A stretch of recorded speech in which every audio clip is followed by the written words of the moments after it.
गौरी को इतना भयंकर हराया था कि धोतियां ही पीछे बची थी उनकी, है ना। गौरी सोच के आया होगा कि मैं नायिका देवी को हरा दूंगा, महिला है, मेरा क्या ही कर सकती है। लेकिन उस महिला ने दांत खट्टे कर दिए थे मोहम्मद गौरी के। विडंबना यह है कि हम नायिका देवी जैसी महान महिला को तब जानते हैं जब हिस्ट्री पढ़ते हैं। नायिका देवी की कहानियां घर घर में सुनाई जानी चाहिए।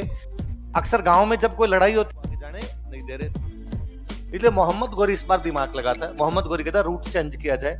अपने गजनी मतलब अफगानिस्तान, अफगानिस्तान से पाकिस्तान, पाकिस्तान में पंजाब नहीं जाएंगे, पाकिस्तान में जाएंगे सिंध। कहां जाएंगे? और सिंध से राजस्थान में घुसेंगे, मतलब जैसलमेर वाले इलाके से उस साइड से घुसेंगे, फिर सीधा घुसते गुजरात आ जाएगा। ज्यादा अपने को इधर उधर भटकना नहीं पड़ेगा। पंजाब से घुसते हो तो राजस्थान पूरा क्रॉस करो, सिंध से घुसते हो डायरेक्ट क्या आ जाता आपका गुजरात। कच्छ का रहना, कच्छ करने के बाद में गुजरात आ जाएगा। इसलिए मोहम्मद गौरी ने दिमाग लगाया कि गुजरात पर आक्रमण करने के लिए रास्ता चेंज किया जाए।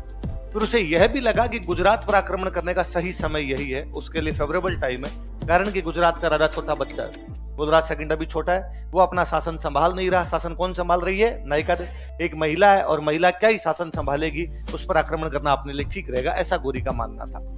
गौरी वहां से रवाना होता है। नायिका देवी को जब ये पता चलता है, नायिका देवी बेहद बहादुर महिला है, जितनी बहादुर है उतनी वो समझदार है। वो जानती है कि गौरी की सेना बड़ी है और अपनी सेना छोटी, इसलिए लड़ने का जो सही स्थान होना चाहिए वो होना चाहिए पहाड़। क्या होना चाहिए? पहाड़ों में बैठ के आप कम सेना से दुश्मन की बड़ी सेना से लड़ सकते हो, छापा मार, है ना। गुरिल्ला टैक्टिक से युद्ध किए जा सकते हैं। आबू की पहाड़ियां थी, आबू की पहाड़ियां, गुजरात तो खूब आगे पड़ा है, जहां से आपके सिरोही की बाउंड्री खत्म होती, वहां से बाद में गुजरात की बाउंड्री शुरू हो जाती। तो उसने कहा जहां से गुजरात की बाउंड्री शुरू होती है आबू की पहाड़ियों के आसपास से, वहीं से अपने अपनी सेना लगा लेते हैं। इसलिए वो पहाड़ों के अंदर आ गई। पहाड़ों में आबू की तलहटी में एक गांव है, उस गांव का नाम क्या है? काइंद्रा। कौन सा गांव है?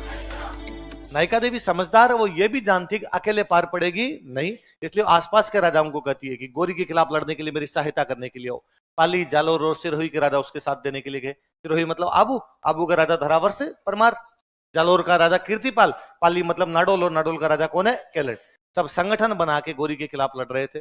गौरी को इतना भयंकर हराया था कि धोतियां ही पीछे बची थी उनकी, है ना। गौरी सोच के आया होगा कि मैं नायिका देवी को हरा दूंगा, महिला है, मेरा क्या ही कर सकती है। लेकिन उस महिला ने दांत खट्टे कर दिए थे मोहम्मद गौरी के। विडंबना यह है कि हम नायिका देवी जैसी महान महिला को तब जानते हैं जब हिस्ट्री पढ़ते हैं। नायिका देवी की कहानियां घर घर में सुनाई जानी चाहिए। अक्सर गांव में जब कोई लड़ाई होती है ना, तो गांव में लोग यूं एक दूसरे को धमकियां देते हैं कि भाई साहब हमसे पंगा मत ले लेना, रहे तेरे को रास्ता बुला देंगे हम।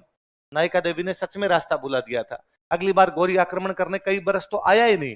1191 में जब आया तो पंजाब की तरफ से आया, बठिंडा पे कब्जा करता है। दोबारा सिंध की तरफ से एक महिला ने क्या खौफ उत्पन्न किया होगा गौरी में कि गौरी ने कहा वैसा इधर नहीं, इधर कौन बैठी हुई है?